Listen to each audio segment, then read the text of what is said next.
Diz a palavra de Deus em Provérbios capítulo 11, verso 6: a justiça dos justos os livra, mas o desejo dos infiéis os aprisiona. Meus queridos, eu quero que tenham um dia de paz e graça e que o Senhor os abençoe muito em todos os seus caminhos, em todos os seus projetos.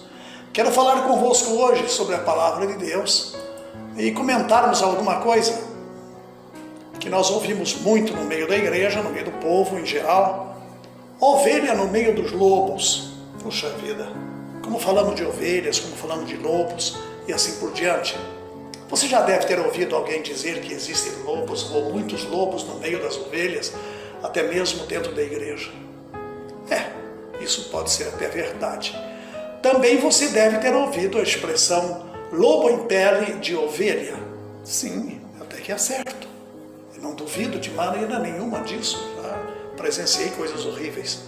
Sim, existem muitos lobos tentando se apresentarem como ovelhas na igreja, assim como o apóstolo Paulo disse que apareceriam na igreja de Éfeso após a sua partida, em Atos capítulo 20, versos 29. O Senhor Jesus enviou os seus discípulos dizendo: ide, eis que vos mando como cordeiros no meio de lobos. Lucas 10, 3. Como discípulos de Cristo, temos a missão de viver como ovelhas dele em meio aos lobos devoradores. Precisamos ouvir, obedecer à voz do bom pastor e não permitir a influência dos hábitos e desejos dos lobos que vivem ao nosso redor. Viver como ovelha no meio dos lobos é crer. É bem-aventurado o varão que não anda segundo o conselho dos ímpios, nem se detém no caminho dos pecadores, e nem se assenta à roda dos escarnecedores, conforme o Salmo 1, verso 1. Porém, como é possível viver como ovelha no meio de lobos? Vamos aprender com a narração bíblica da história de 4 jovens exemplares das Escrituras. 4 jovens que viveram em meio de lobos e se superaram com as circunstâncias. Nabucodonosor, rei da Babilônia, sitiou Jerusalém e levou para o seu reino os utensílios da casa do Senhor, da casa de Deus. Além disso, ele pediu que o chefe dos seus eunucos fizesse um processo seletivo em Israel para levar os jovens da linhagem real sem defeito algum, bonitos, inteligentes, sábios e educados para servirem no palácio do rei. Isso em Daniel capítulo 1, de 1 a 4. Então foram levados vários jovens para a Babilônia. E esses jovens tinham em média 17 anos. E lá foi determinado que todos deveriam se alimentar com o manjar e o vinho do rei durante 3 anos. Porém, entre todos aqueles jovens, havia 4 jovens diferentes: Daniel, Ananias, Misael e Azarias.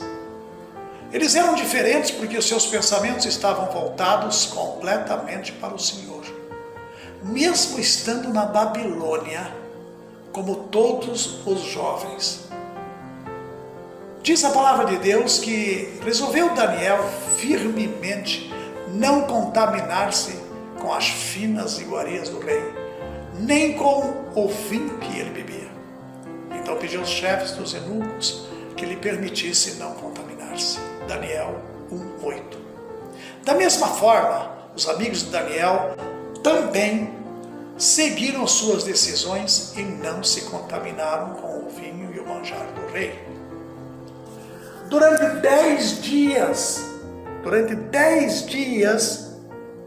os 4 jovens não comeram apenas legumes, mas Deus honrou suas decisões e a aparência deles ao final dos 10 dias era mais formoso que a aparência de todos os outros jovens. Daniel 1:15. Chama a atenção que muitos jovens de Israel foram levados para a Babilônia, jovens que foram educados segundo as leis de Deus. Porém, somente 4 deles decidiram obedecer fielmente ao Senhor, independentemente das consequências. Talvez os outros jovens parecessem ovelhas quando estavam em Israel, mas se misturaram com os lobos da Babilônia. Contudo, Daniel e seus 3 amigos permaneceram como ovelhas no meio dos lobos devoradores, assim como nós devemos agir, firmando a bandeira da verdade, seguindo a Jesus em qualquer circunstância. Tenha um bom dia e pense nisto.